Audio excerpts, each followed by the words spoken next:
Hello, everybody, and well, it has been a while since you've heard my voice, isn't it? But I am back. Hello, everybody, and welcome to the practice session here for the Japanese Grand Prix. I am, of course, JW97, and I'm joined for the practice session at least by Yuri. Hello everybody, it's your god here. Yep, and it has been a while since you've heard my voice because, for those of you who are unaware, I've had issues with my Mac, as you know, which has meant unfortunately everything was pretty much gone. But I am in a position where I can commentate again. I'm just not in a position yet where I can edit graphics or even edit videos as of yet. But hopefully won't be too far away. Although recently today I've noticed it's had another issue this Mac has, mainly with my charger. So you can tell my luck with computers has not changed even though I'm back. But anyway, we are here for the practice session here for the Japanese Grand Prix. And if you didn't see the news that was on Twitter, because of course I can't edit just yet, of course, it was announced that Kirishima DeRosa will be retained by McLaren for next season. Of course, when McLaren have their first season being partnered with BMW, and I'm pretty sure that's one that Kira is definitely looking forward to getting his hands on next season, as we've got one of the Alpha Tauris and one of the Williams is going out on track in the form of David Kupak, and I think that is Jamie Griffiths that's coming up behind. I believe that is a dark helmet that is behind, so I think that is Griffiths. But Kupak is out on track. First of all, and because this is a new computer, I've only just realised I still need to mute the gameplay now. So there you go. Well, it's not a new computer, it's just a new hard drive, as you know. But anyway, last time out at the Italian Grand Prix, it was quite an interesting race, it's fair to say, Yuri. Changeable conditions, but in the end, Armar Car made it back-to-back wins in Monza.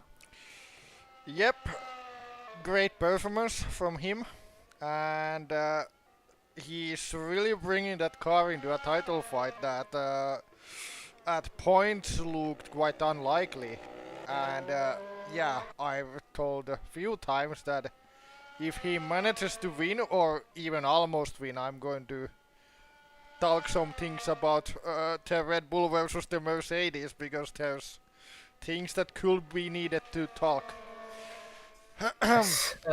Yuri alluded it to me before we started commentating, but yeah, it was a great race for Armar Car, and as a result, because of the fact that Franco Gamba only managed to finish in sixth position last time out at the Italian Grand Prix, it has meant the championship has been blown wide open again, with only 5 points between Franco Gamba and Armar Car. Now, I talked to you obviously earlier before we started this, of course. It does appear like it's more likely going to be between Armar Car and Franco Gamba for this season's championship, I think it's fair to say. Yeah, the points gap is extending between the others from the top two, and and of course you'd expect the Renault drivers to be in the fight if the team wasn't so incompetent at everything, but otherwise it's Gamba versus Car. I don't think any of the others could bounce into it anymore. But then again, anything could happen in the OC, and we've still got what, including this one, 8 races left. So Yeah, anything could still change at this and point in time. and we need to remember that it's in terms of the whole field, it's the closest season since. In terms of the pure pace gap of the field, it's the closest season since 2009, the late season 2009. Probably Indeed, when it's probably when closer. McLaren. Yeah, go on. Oh no, I was just saying that was obviously when McLaren and Ferrari started to play catch up in the second half of the season. Were able to fight with the likes of Red Bull and even Brawn for victories on that occasion. So yeah, it has been pretty close indeed. And whether we'll see something like that next season is going to be a case or not. Of course, Yuri has said there will be some changes next season, but whether it will work or not is another question. But all that Yuri keeps on saying is in theory. That's the key words that always get used around. Q-Pox sets the first time on the board, a 1 minute 30.931 here at the Suzuka International Racing Course. Of course, for anybody who is not familiar, of course, this is obviously one of my favourite tracks, as you know. So Obviously, for me, it's nice to be back here. Of course, usually when we have races here, providing it's dry, of course, the races do tend to go very quickly around here at Suzuka, given the length of the track and how quickly the drivers are able to negotiate it. As we look at the two Renault drivers looking like they're holding each other up, as Garber is currently at the top by 0.3 of a second ahead of Jesus Perrin. We might as well talk about Renault, because you did allude to them a little bit earlier on. Obviously, they managed to lock out the front row. I think they did. Yeah, they locked out the front row at Monza, if I'm not mistaken, with Perrin on pole position. But yet again, they threw it away again. Yeah, poor strategies, and in terms of burn, he wasn't that fast in the race, but also didn't he lose a front wing to a debris? I think he did. I'm not 100% sure, but I think having more reminders, I think, if that was the case in the stream chat. But I do know what happened to Perinen during the race. He obviously did spin at the chicane, which you could argue cost him a chance of potentially getting his first ever win, because that first win for Jesus is still eluding him so far this season. Yeah, I don't think the win was on the cards in Monza, but as our car locks up there, in terms of the win avoiding him, it's not really his fault even. It's just either Gamba's been too fast or the Renault team has completely messed his tactics up. Like, the amount of time he is being on just the opposite of what everybody else is supposed to be has been alarmingly high. Indeed so, and obviously if Jesus wants to get his first ever win in the top class, he'll be hoping that Renault rectify that as soon as possible. As of course, for anybody wondering, we are using the hard tyres for this Japanese Grand Prix. Yeah, but it will be dry tomorrow. Whether I forgot what I was going to say there. I'll say whether or not it will be wet tomorrow is going to be another question, because the last two races here at Suzuka have been wet, as we know. 2019 arguably been more chaotic than the previous time. Also, there is a test driver in the car, as you've just seen there on your screen. We have Dennis Graff, who's in the Ferrari for today.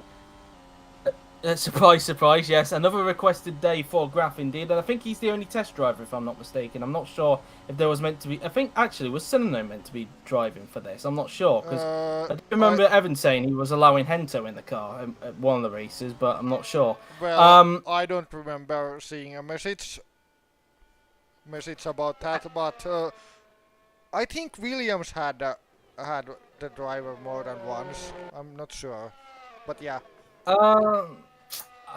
Well, I know they have Adam Chobot, but I can't remember 100% if he's ever had a requested one this season or not. I know that he's obviously done his booked one, but I'm not sure about a requested one. But anyway, what Evan just said there about Julius has actually reminded me. It's actually reminded me, of course, there are two drivers on the grid who are taking grid penalties for this race. One of them being Amelia Wilson for her first for early lap shenanigans at the second chicane, and the other one being Julius Anderson, who obviously rejoined dangerously into the path of Evan Byrne. Well, both of them getting grid penalties for rejoining dangerously into path of others, and both of them have 10-place grid penalties. So that will be something to bear in mind about come qualifying. Wilson and Anderson having 10-place grid penalties for this week's Japanese Grand Prix. Not exactly ideal for Anderson, given that he is currently he is a contender for two teams in the silly season. Yeah, apart from the obvious grid penalties that come with those, they obviously it hurts their performance rating, and alongside with that, their chances of the seats.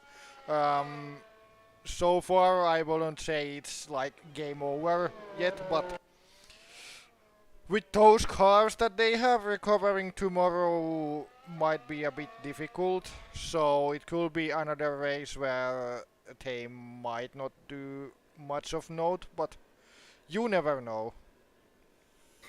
Indeed, and so obviously we'll have to wait and see if Wilson and how high up Wilson and Anderson get during qualifying to see where they end up in the race for tomorrow's Japanese Grand Prix. We're on board with Wilson's teammate Daniel Fraser, and well, it's fair to say, although I said in the pilot episode that he was looking more likely to be at Haas, I think it's fair to say Yuri, because I haven't been able to do a news video to talk about this. It's very clear that in the last few races, I think Daniel has been starting to show a bit of traits of what he was doing last season, really, which, if he's not careful, could come back to bite him. Traits of last season, aka being an absolute menace to every other driver on the grid, and yeah, I And would. obviously, If I was him, I would want a good performance right about now. indeed, and obviously it has been a bit of a disaster the last few races for Haas, because we talked about in the first half of the season how much their car seemed to have improved to the point where they were picking up a lot more points than what they did last season, obviously, because let's not forget last season, and it was at this very race, in fact, with Daniel Fraser, they only managed to achieve 2 points in 2020. Obviously, they've exceeded that with 18 this season, but they still now find themselves last in the Constructors' Championship, which I think for a lot of people was a bit surprising, given what we've seen from both Williams and AlphaTauri this season. Being last in that standings is an actual disappointment for Haas. We know their car is significantly quicker than the AlphaTauri and the Williams. They should honestly, they should be where Alfa Romeo are. Yeah, but you could say where Alfa Romeo are, but they Alfa Romeo, it's fair to say, we talk about how Haas are underachieving. I think Alfa Romeo have also been underachieving this season. It's fair to say, because that car, you could argue, should be a little bit further up in the constructors' championship, but they're only 10th in the constructors, and as we know, Andre Verderi only managed to score his first points at the Belgian Grand Prix in a race that I don't think a lot of people want to talk about, really, because it was a kind of let's just say a weird race for the Belgian Grand Prix, it was fair to say. Not in terms of glitches, just in terms of how the race sort of played out towards the end, really. Yeah, everybody who deserved a result didn't get one, but in terms of Alfa Romeo and about Haas being where they should be, I was more on about their pace, because the one thing we need to remember that the AlphaTauri got an fluke podium at Monaco, which it was a good performance, but it could not happen at any other track in that fashion.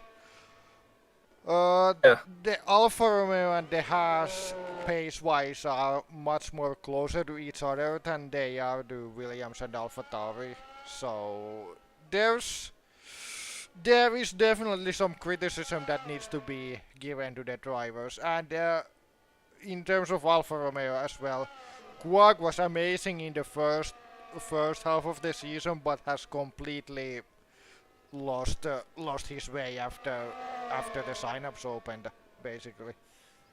Yeah, and it seems since then, even though he's only scored 1 point, Andre Verderi seems to be finding the form that he was showing last season, really. And we know that he's in contention, perhaps, to go for the Aston Martin seat, because obviously we know that it seems that Anderson will be leaving the team at the end of the season, of course, given the fact that he's put 2 other teams down as his number 1 and number 2 choice, which are below Aston Martin in the pick order. So obviously that does mean there is now an open door at Aston Martin, and one of those contenders, of course, is Andre Verderi. And given the performances that he's been putting in the last few races, I think it's I don't think it's unwise for us to say that he's probably got a good chance to get to Aston Martin in 2022. But of course, things could change. You never know.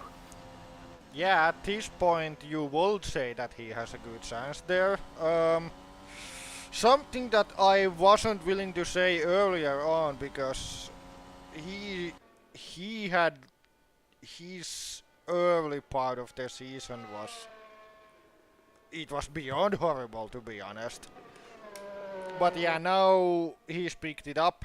He should have a podium this season, but thanks to Torpedo Lopez he doesn't. But yeah.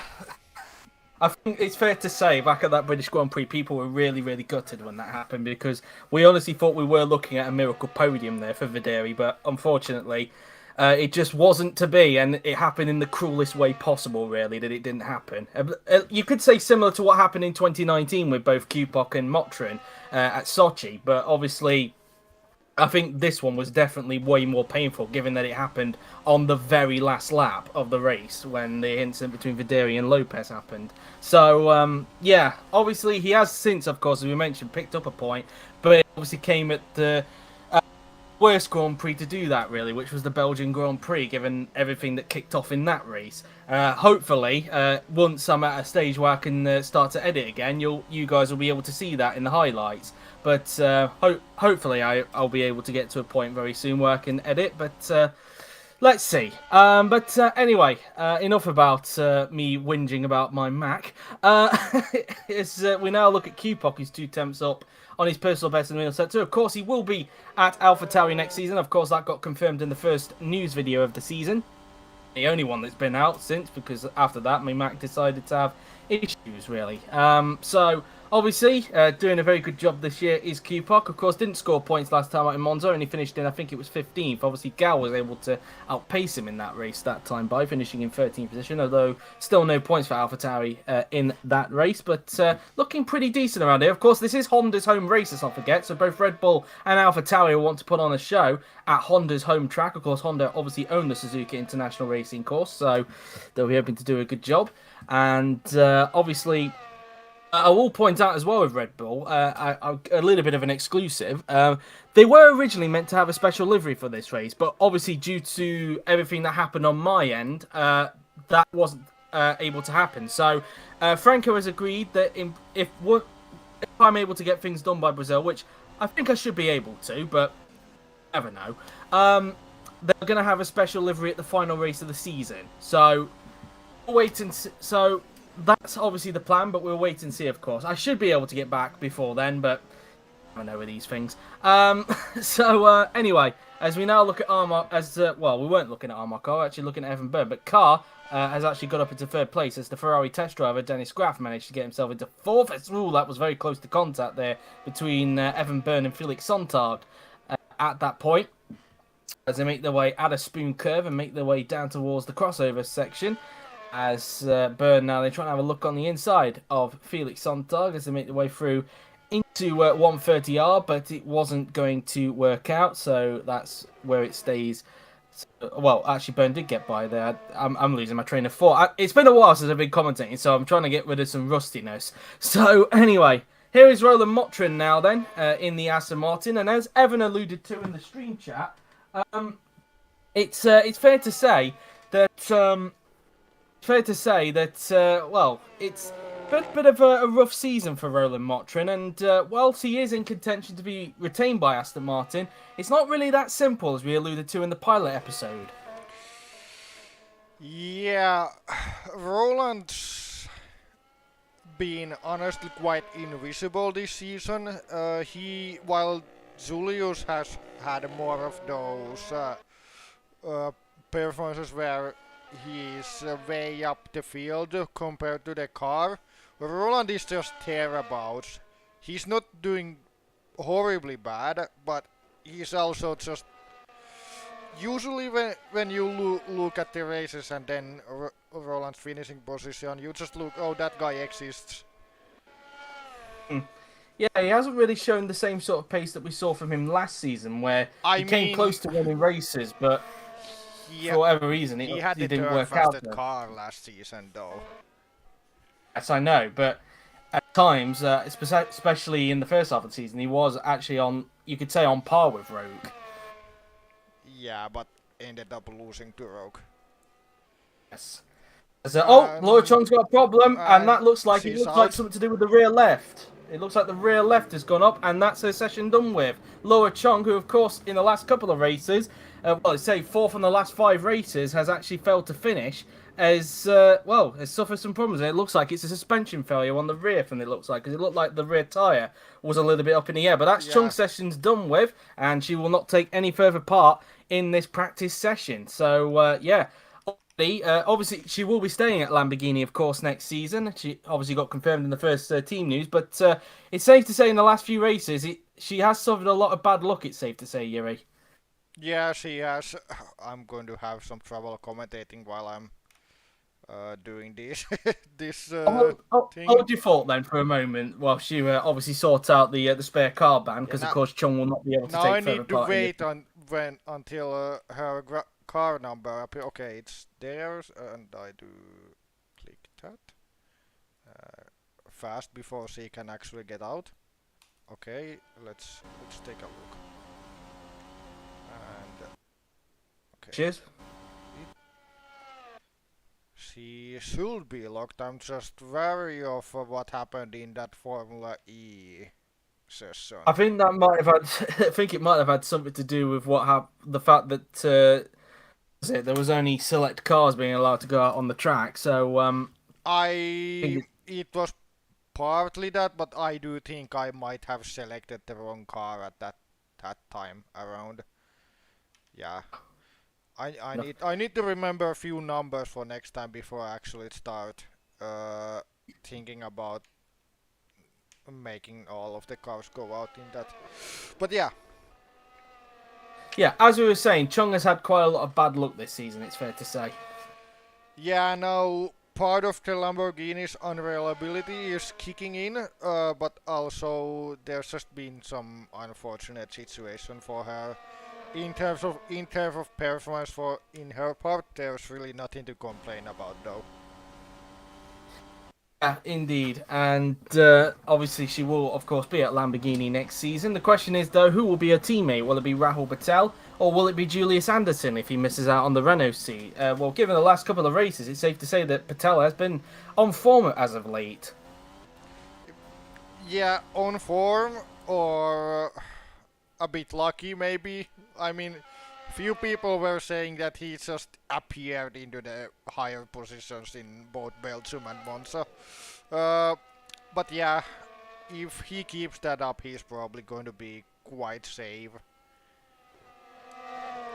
Of course, we will see in these next few weeks, of course. So, obviously, we're looking at Roman Quark, who's in the Alfa Romeo, currently finding himself in 16th position. His teammate Videri up in 9th. Might as well talk about Alfa Romeo for a bit, as Evan alluded to in the stream chat.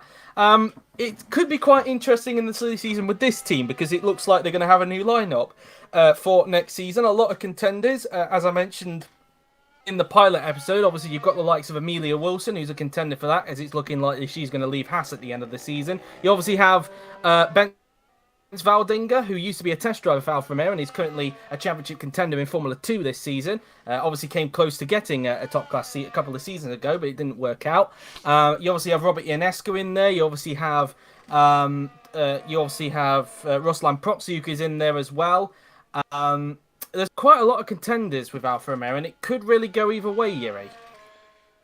Yeah, Alfa Romeo contenders, there's so many of them. I've heard that there's been fighting inside of the hiring office of Alfa Romeo. So, and few people were taken into custody after that, but let's see, let's hope they can hire somebody.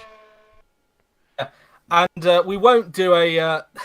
one thing we can guarantee is that we're not going to do a 5-day build-up and just reveal that we've just extended somebody's contract over there. So, Yeah, because we like do we 5 did today. build-up. Because unlike what Alfa Romeo did today, which was... what was it? Where they just announced Cho, despite the fact they did a 5-day build-up with people thinking it was going to be an Audi announcement. Bit of a pointless announcement, and I've just realised Wilson's still got her special helmet for Monza, so that will probably get changed before qualifying. Yeah, obviously, I need to remind Yuri of that.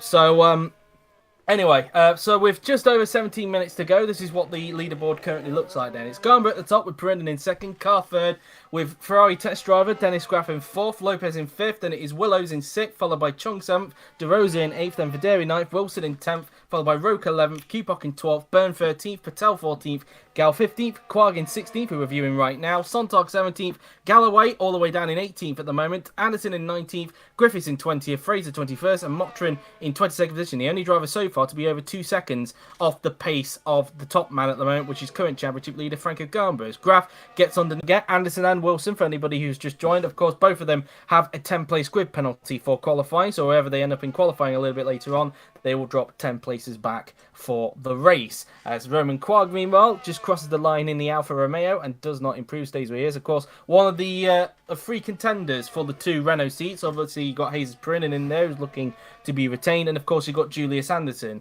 who's obviously got Renault as his number 1 choice. And if he loses out on the Renault, then he could end up at Lamborghini. But that could be... we'll have to wait and see how that one pans out. Quag coming into the pits this time by in the Alfa Romeo, currently down in 16th position. Kirishima DeRosa, we mentioned it a little bit earlier on. Of course, he will be staying at McLaren next season. Pretty much deserved, it's fair to say, Yuri, given a bit of a shaky first half of the season. Yes, I have said it, so it has been a while. You can drink to that. I've said shaky there. Oh, here we go. So, yeah. So, yes, first half of the season, not the best for Kiro, but second half he has been very good. So much so that he got it's safe to say, a very deserved podium at Monza. Yeah, he's definitely redeemed himself in the later part of the season so far, and got announced before Joe again. So he's looking to have quite a decent career at the moment. We do know that he's had more difficult times before. Now he seems to be quite stable at McLaren. You trying to rub it in there that Kira got announced before me there or something? Well, anyway. you are in the twilight of your career. Oh. Well, my AI is old, yes, but yes. Anyway, as Quag has now just come back into the pits there, and as we see, it looks like Perinen has just come out onto the track because Byrne is already out there. So Perinen, who's currently second at the moment in this practice session, currently finding himself in second place, 2 tenths off of Garber. I don't know why I said that twice there. Just under 15 minutes to go now then in this practice session as Quag gets wheeled back into the garage there here at the Suzuka International Racing Course in the Mai Prefecture of Japan.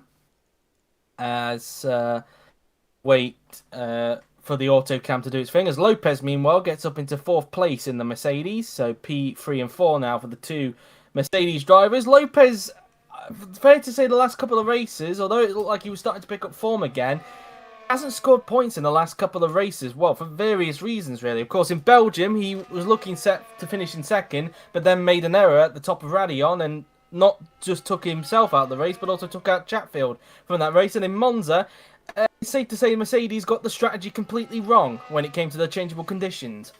So Belgium was a good performance from him. He deserved a podium there, but nobody who deserved anything got anything that time around.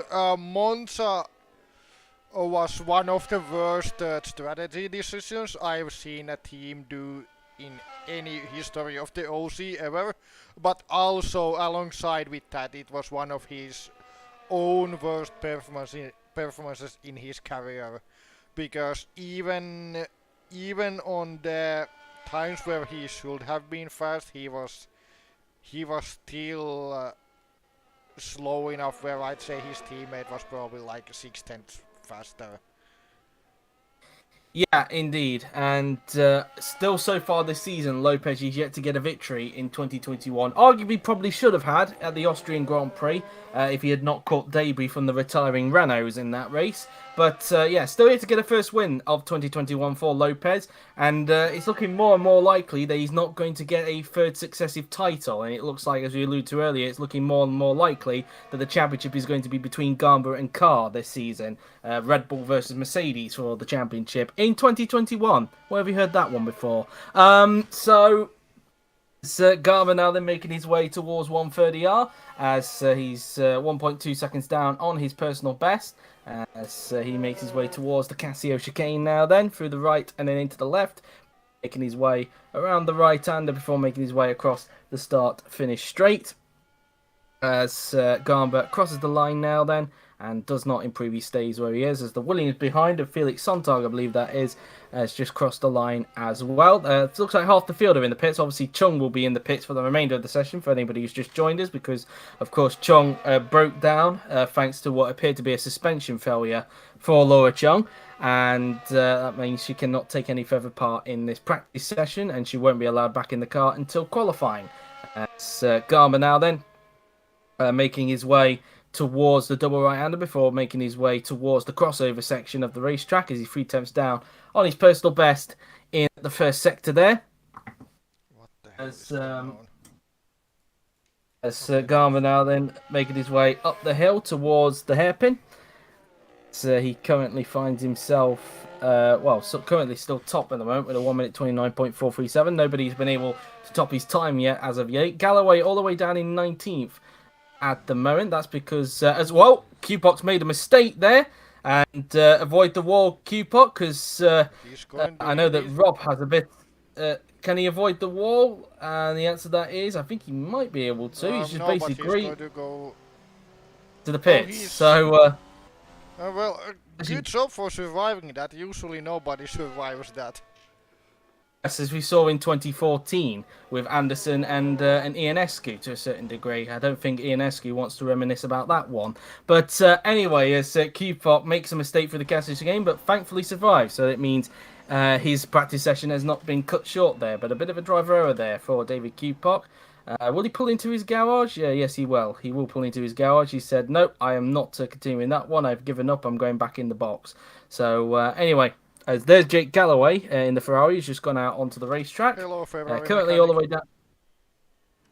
down. Yes, that was the Ferrari mechanics. Jake Galloway going out to the racetrack as one of the McLarens has now gone out on track as well. That would be, I think that's DeRosa because Willows is currently out on track at the moment. As Qpot gets reversed back into the garage at this stage, so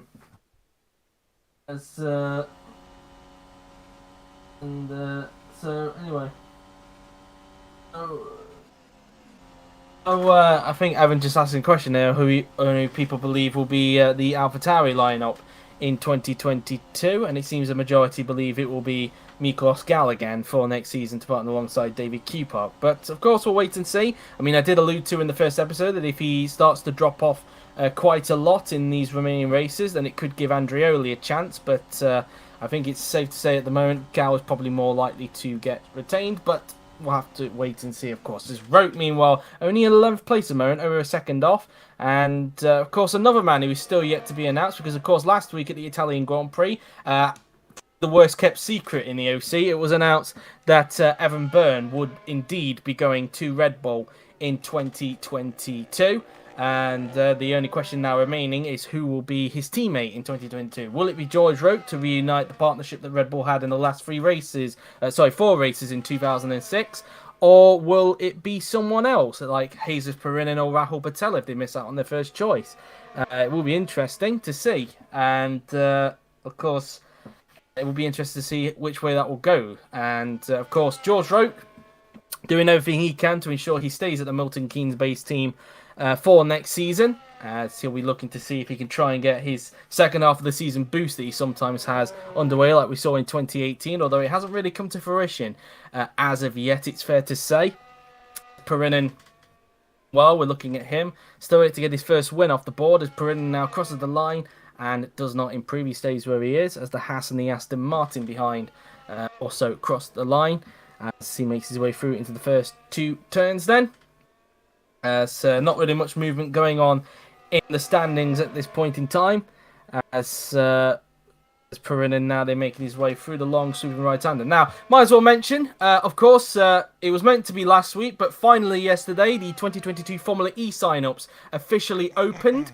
And as you can see, there are some changes to how the groups will be for next season. So if you're interested and you want to compete in Formula E, then get going because it is currently open. I will mention as well, I do believe that next week the Formula 2 sign-ups officially close because obviously Flo does like to keep that open for like a month and then close it. And I think that will be the case next week as well because I think he opened it on the 3rd of September. So the 3rd of October, which will be a Monday, I think that's when it will close. So obviously I will get some clarification on that, but I do believe the 2022 Formula 2 sign-ups will officially close on Monday as Jake Galloway sets a much better time and gets up into 4th position, gets out of 19th position. But the Formula E sign-ups are open, and one of the things that apart from the typo error that Yuri put for Porsche, one of the things that will be a major change, of course, for one of the teams is the fact that Andretti will be ending their partnership with BMW at the end of the season. And this is mainly due to the fact that BMW will be focusing on their partnership with McLaren in the top class, meaning Andretti will be going all on their own in 2022. And judging from the fact that it looks like Andretti is going to be a Group 2 car, judging from what I saw in the sign-ups, it seems that it might have an effect on them. But we will see, of course. I mean, we've seen this season with Dominic Cicelli that being Group 2 doesn't necessarily mean you're going to do bad. I mean, he's performed pretty well considering he's in a Group 2 Nissan this season. And looking at the sign-ups, it looks like Nissan are going to get better in 2022. So, yeah, the Formula E sites are open. So if anybody's interested, go ahead and sign up. Remember to read the instructions, though, because there were a few people last season that didn't read the instructions pretty well on how you should sign up. I presume it's the same rule as last season, Yuri, where you're supposed to put a team down from each group in the sign-up, if I'm not mistaken. Yeah, and in the correct order. So you put a Group 1 team first, then a Group 2 team, and then a Group 3 team. And, of course... the Group that was horrible pronunciation. The Group 3 teams give a sizable sign-up bonus for rookie drivers. Because that's the system I'm using with those two, with Formula E and with Champ Car, is to have rookie bonuses, so some new drivers can join those series each season. And so, see, a good chance for the rookies. Same in World Champ Car as well, with certain teams as well. Obviously, that should be opened very, very soon as well. As meanwhile, we see George Roke overtaking. I think that's Andre Verderi just overtaking there. Both of them, of course, have got the same helmets. Oddly enough, both of them wearing a Giovinazzi helmet. So anyway, as Roke is actually coming back into the pits this time by, whether that will be the end of him in practice, we'll have to wait and see, because there is just over 5.5 minutes to go, and with 5.5 minutes to go, this is what the leaderboard looks like now. So Garber top with Perinin in second, Carr in third with Galloway in fourth, then it is Lopez in fifth, followed by Ferrari test driver Graf in sixth, with Willows in seventh, Chung in eighth, who of course is not taking part for the remainder of the session due to the fact that she suffered from a suspension failure. De Rosa in ninth, Verderi in 10th, Patel in 11th, followed by Wilson in 12th. Then it is Roke all the way down in 13th, with Keepot 14th, Byrne in 15th, Gal 16th, with Clark 17th, Motra in 18th, Sontag 19th, Anderson in 20th, with Griffiths 21st, and Fraser in 22nd position. The pack currently separated by 1.7 seconds. So that's that really. As it looks like one of the Mercedes is just coming to the pits. Or is that an Aston? It's an Aston. I knew at some point that the Aston and the Mercedes would get me confused at some point, but there we are. Anyway. As we see many cars coming down the pit straight there on the right-hand side, as you're on board with Garbage, trying to have a go at Patel into the double right-hander. And you could say shades of what happened last week at Monza when Patel was putting a defensive masterclass on the two Red Bulls at the Italian Grand Prix. As we look at Byrne, who looks like a mistake's coming for Byrne. And is he off? Can he avoid the wall? He can, just about. But has he beached the car? That's the question. He's not beached the car, but he's very, very lucky there not to collect the wall, because we have seen a few times in the OC, especially when people make a mistake in that first corner, they can sometimes end up in the wall, but not on this occasion. Byrne able to keep it out of the barriers this time by. Yeah, just lost the rear and went a little wide. Avoided the wall, so all good. Apparently he was aiming for the wall. That's according to the stream chat. I do wonder, because I know he made a helmet, really, to celebrate the fact that he got a Red Bull driver. Was that helmet on it at Monza? Because I couldn't quite tell from where it was. It was on at Monza and it's on now. Okay, I understood it's for the rest of the season. Okay, fair enough. It's just I couldn't tell from a distance because it looked quite similar. I'm going to show what's the reasoning behind the helmet, if I can. I don't think I think the camera angle is going to prevent you from doing that, I think. Yeah, the camera angle is... Well, you can see it a little bit. There's an Oracle logo there, and a bit of Red Bull branding there. It's basically just to rub it in the face of Renault, saying that you've lost me to Red Bull, basically. So, so that's pretty much that, as Patel basically closes the door there on Garber going into the double right-hander, the Degner curves, I think they're called. So now coming up the hill through the left-hander goes Patel. Currently in 11th place is the Lamborghini driver, and currently finding himself in 10th place in the Drivers' Championship on the same number of points as Joseph Willows, but Willows obviously ahead on the countback of wins at the moment. as their battle looks to continue. In fact, both of them are only 2 points behind Laura Chung in that fight for what is eighth place in the drivers' championship. So it could be quite spicy there in that little fight that's going on between the two Lamborghinis and maybe even the McLarens as well, because it seems that Kiro is starting to pick up some good points now. He's finally got himself up into the top half of the championship now, up into 11th place in the championship, and now he's in that little fight going on between Lamborghini and McLaren. Although McLaren still need to find some points in the Constructors' Championship if they want to get fifth off of the debutant team by the end of the season.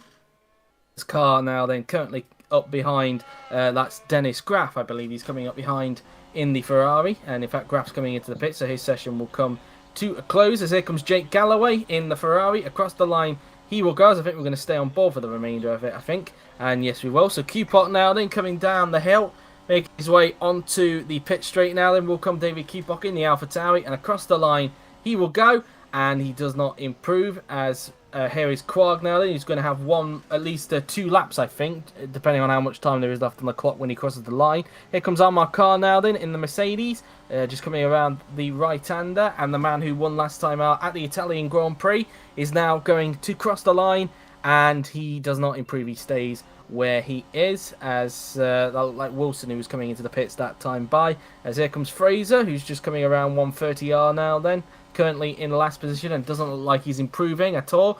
Through the Casio chicane, through the right, and then into the left-hander we go, as he now makes his way down the hill now then, before making his way towards the pit straight. And Fraser now then coming across the line, he go, and he does not improve. He stays where he is for the time being. Here comes Felix Sontag now then in the Williams across the line. He will go, no improvement. He stays in 20th position. Gal also not on an improvement, it seems, in the AlphaTauri, currently P17 at the moment, and he crosses the line to stay 17th for the time being. Here comes Rahul Patel in the Lamborghini across the line. No improvement, stays where he is. Same goes for Franco Gamba as Lopez is coming back into the pits. His session is done with. Perinen will get one more flying lap in before the session comes to a close, although he did get slightly held up there by Lopez, so that won't do the beginning of his lap any good whatsoever. As Willows does not improve. Galloway, no improvement. He stays in 4th position. Motrin getting one more lap in before the session comes to a close. Is Q-Puck going to get one more lap, or is he going to come into the pits after this lap? Let's see. Q-Puck across the line he will go, and he does not improve. He stays where he is. As Quarg is on an improvement. 10 seconds left. 9, 8, 7, 6, 5, 4, 3, 2, 1, 0. Checkered flag is out. That is the end of the session. Quarg was the last one to cross the line, and he improved to go up into 15th ahead of Byrne. Carr doesn't improve. He stays where he is. Here comes Daniel Fraser in the Haas as he now makes his way towards the 130R now then. Through 130R he goes before making his way towards the Casio chicane now then. Flicking the car in for the right, then into the left, as he now makes his way down the pit straight quite soon. Currently in last position in this session, and doesn't look like he's going to be doing any improvement whatsoever. Fraser across the line, he will go, doesn't improve, he stays where he is. Here comes Felix Sontag in the Williams, across the line, he will go now then, and no improvement, he stays where he is. Miklos Gal now then coming out of turn he goes before making his way onto the pit straight, and across the line will go Miklos Gal in the AlphaTauri, and he does not improve. Patel across the line, he will go in the Lamborghini, and he stays where he is. Roke across the line. A disappointing session for him. Jesus Perinin now then in the Renault coming down the pit straight. Across the line will come the Spaniard, and he crosses the line now then and does not improve. He stays where he is. Willows across the line, no improvement. Galloway stays where he is. Motrin across the line, he will go in the Aston Martin. He stays where he is. Q-Puck across the line, he will go now then in the AlphaTauri, and Q-Puck now then across the line he will go and does not improve. He stays where he is. Quark, the last one to cross the line now then, as he comes out of the Casio chicane. Through the right-hander he goes. It doesn't look like he's going to be on an improvement, but let's see anyway. Down the pitch straight and across the line will come the Frenchman, and no improvement, and that's practice done with Garber top, Perrin in second, and Carr in 3rd position. So, a bit of an interesting session, it's fair to say, Yuri. Yeah, it was nothing out of the ordinary here, other than Rogue and Byrne were quite out of position, but fixable for qualifying for them. Indeed so. Well, we're just going to take a brief pause for a moment and then we'll come back with a fresh stream for qualifying. And I will be joined, I think, by Dennis Graff. So we'll see about that one. But until then, at the moment, I've been JW97, he's been Yuri, and we'll see you in just a little bit for the qualifying session. See you in a bit.